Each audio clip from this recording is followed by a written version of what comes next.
Stakeholders in the education sector have welcomed the move by President William Ruto to establish an Education Reform Taskforce to review the implementation of the Competency Based Curriculum. According to the Secretary General of the Kenya Union of Post-Primary Education Teachers Akello Misori, lack of stakeholders' engagement has exacerbated the challenges that have thwarted the effective implementation of the new curriculum.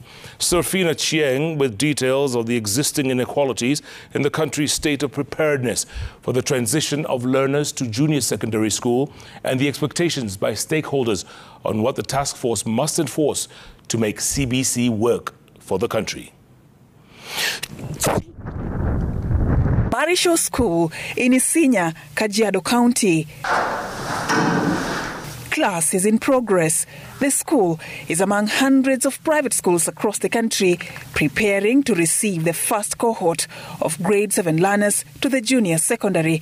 According to the teacher in charge, Lina Anyango, all is set for the additional student population from CBC classrooms to the laboratory, boarding facilities and the extracurriculum activities section.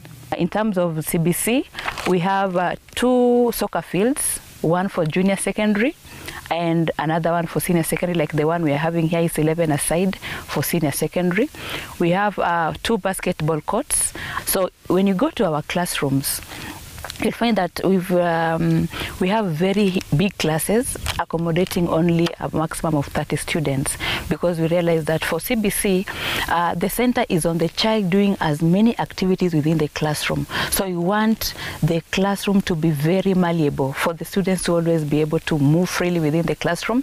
So in terms of even our boarding facilities, we're having what we are calling the dorm parents.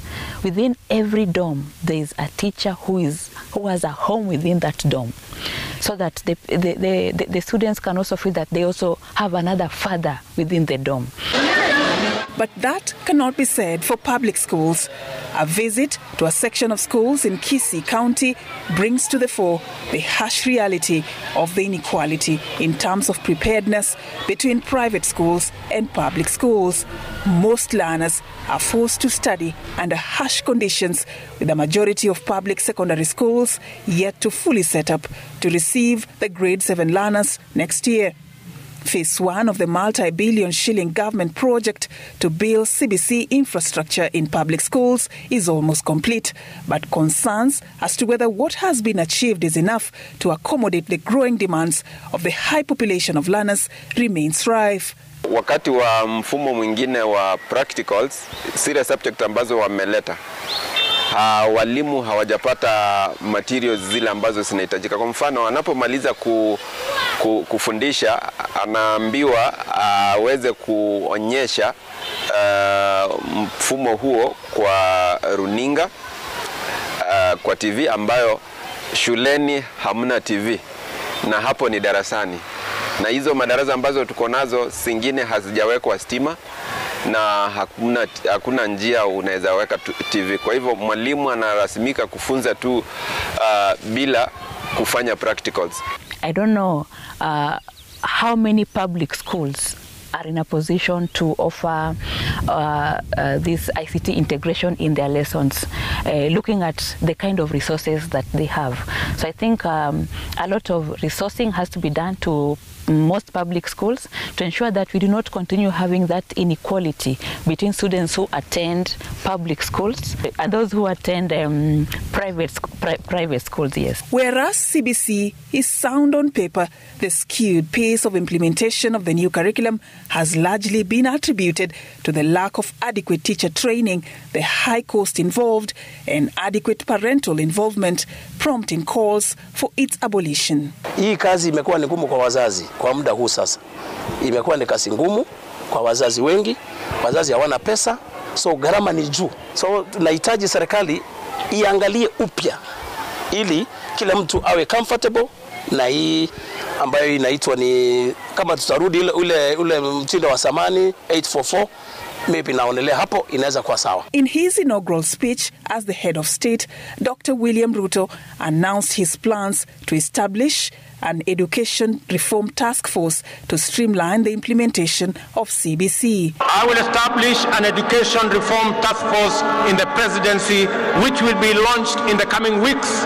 It will collect views from all players in line with the constitutional demand of public participation. His remarks welcomed by stakeholders in the education sector who have shared different proposals on what the Kenya Kwanza administration must consider to make CBC work. We are aware that Teacher Service Commission alone have decried the understaffing of our schools to the tune of 114,000 in the year 2022. That one is a figure which was there before the transition of this grade 6 to junior secondary school. We have a serious teacher gap in the process. That is dealing with numbers. Secondly, dealing with the curriculum content. The curriculum content may desire some kind of review. There's a need to relook on the teachers' qualifications to teach junior secondary school because we have got a lot of technical subjects like home science, like business studies, like computer studies, foreign languages like French, German, Arabic language, Chinese, which currently we do not have them out there in the market. So I think the practical how is, once there is that tripartite engagement between KICD, NEC and TSC, then it can even inform the courses that the teacher students or teacher trainees in colleges will take up as they prepare to come and implement CBC upon their graduation. Because currently I think the training they are getting right now is just the training we took 10 years ago. The stakeholders, however, argue that despite the existing challenges, scrapping of the CBC is not an option. They instead want the task force, which is to be established in a few weeks, to find ways of improving it. Serfine Achieng, Citizen TV.